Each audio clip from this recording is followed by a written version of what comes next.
അസ്സലാമു അലൈക്കും വറഹ്മത്തുള്ളാഹി വബറകാതുഹു. പ്രിയമുള്ളവരെ, ഒരാഴ്ചയിൽ കൂടുതലായി പശ്ചിമേഷ്യയിൽ ഇസ്രയേലും ഇറാനും തമ്മിൽ യുദ്ധം തുടങ്ങിയിട്ട്. യുദ്ധം ഒന്നിനും പരിഹാരമല്ല എന്ന് നമുക്കറിയാം. യുദ്ധത്തിന് ഇവിടെ നഷ്ടങ്ങളുടെയും നാശങ്ങളുടെയും കണക്കുകൾ മാത്രമേ പറയാനുണ്ടാവുകയുള്ളൂ. അപ്പോൾ യുദ്ധം ഒന്നിനും പരിഹാരമല്ല, നമുക്കെല്ലാവർക്കും അറിയാവുന്ന സംഗതിയാണ്.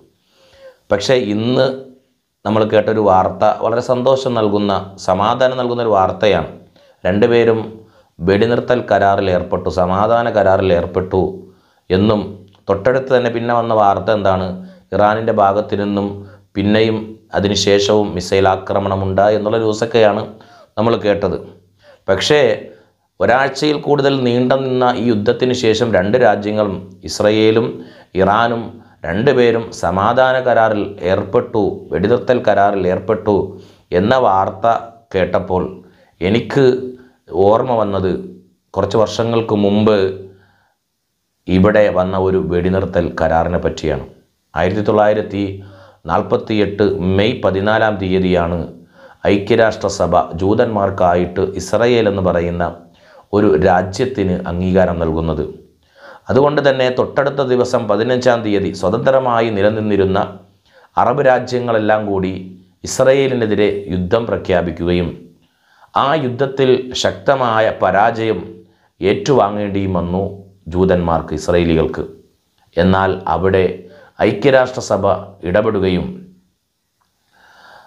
യുദ്ധം നിർത്തണമെന്നാവശ്യപ്പെടുകയും തൊട്ടടുത്ത മാസം ജൂൺ 11 10 മണിക്ക് വെടിനിർത്തൽ കരാർ നിലവിൽ വരികയും ചെയ്തു.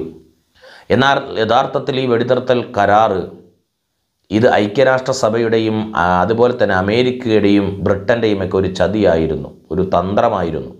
കാരണം ഈ വെടിനിർത്തൽ കരാർ വന്നതിന് ശേഷം ആ ഒരു ഗ്യാപ്പിൽ ഇവിടെ ചെയ്ത പണി എന്താണെന്ന് വെച്ചാൽ, ജൂതന്മാർക്ക് കൂടുതൽ യുദ്ധസന്നാഹങ്ങളെ സ്വരൂപിക്കാനും സജ്ജീകരിക്കാനും അതുപോലെ തന്നെ തങ്ങളുടെ വ്യോമ മേഖല വികസിപ്പിക്കുവാനും അതിന് യൂറോപ്പിൽ നിന്നും സാങ്കേതിക വിദഗ്ധരെ കൊണ്ടുവന്ന് അതിന് വേണ്ട കാര്യങ്ങൾ സജ്ജീകരിക്കുവാനുമുള്ള ഒരു അവസരമായി ഈ ഒരു ഗ്യാപ്പിനെ എന്തു ചെയ്തു?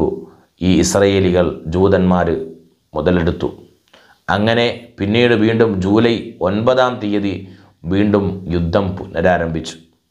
ഇങ്ങനെ യുദ്ധം പുനരാരംഭിച്ചപ്പോൾ അവിടെ അറബ് രാജ്യങ്ങൾ മൊത്തവും ഇസ്രയേലിന് മുന്നിൽ അടിയറവ് പറയേണ്ട ഒരു രംഗമാണ് ഉണ്ടായത്. ചരിത്രം പലർക്കും അറിയാവുന്നതാണ്.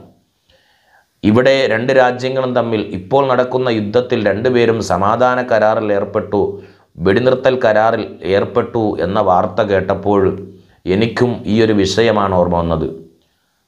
ഒരു പ്രകോപനവുമില്ലാതെ ഇറാനിനെ ഇസ്രയേലിൻ്റെ ഭാഗത്തു നിന്നുള്ള ആക്രമണം ഉണ്ടായപ്പോൾ, അവർ ശക്തമായ തിരിച്ചടി നൽകിയപ്പോൾ, അവർ പ്രതീക്ഷിച്ചതിനേക്കാൾ വലിയ ഒരു പ്രതിരോധം ഇറാനിൻ്റെ ഭാഗത്തു നിന്നുണ്ടായപ്പോൾ അവർക്ക് പിടിച്ചു നിൽക്കാൻ കഴിയൂല എന്ന് വന്നപ്പോഴാണല്ലോ രണ്ടുപേരും സമാധാന കരാറിലും വെടിനിർത്തൽ കരാറിലും ഏർപ്പെടണമെന്ന ആ ഒരു ചിന്തയിലേക്ക് വന്നത്.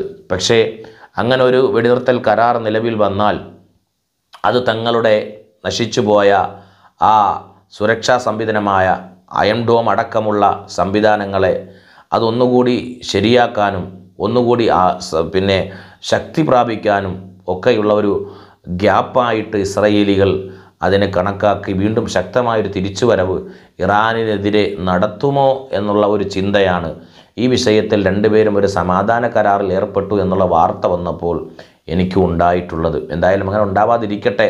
ചിലപ്പോൾ ഒരുപക്ഷെ അങ്ങനെയും ഒരു സാധ്യത ഞാൻ അവിടെ കാണുന്നുണ്ട്. മുമ്പ് 1948 ഐക്യരാഷ്ട്രസഭ ഇടപെട്ടുകൊണ്ട് അവിടെ സമാധാന കരാറിൽ ഏർപ്പെട്ടപ്പോൾ പിന്നീട് ആ ഒരു ഗ്യാപ്പിൽ തൻ്റെ സംവിധാനങ്ങളൊക്കെയും വികസിപ്പിച്ചെടുത്ത് തിരിച്ച് ശക്തമായ തിരിച്ചടി നൽകിയ ഇസ്രയേലികളെ നമുക്കറിയാം. ആ ഒരവസ്ഥ ഇനി ഇറാനിന് വരാതിരിക്കട്ടെ. ഞാൻ എൻ്റെ ഒരു ചിന്ത മാത്രമാണ് നിങ്ങളോട് പങ്കുവച്ചത്.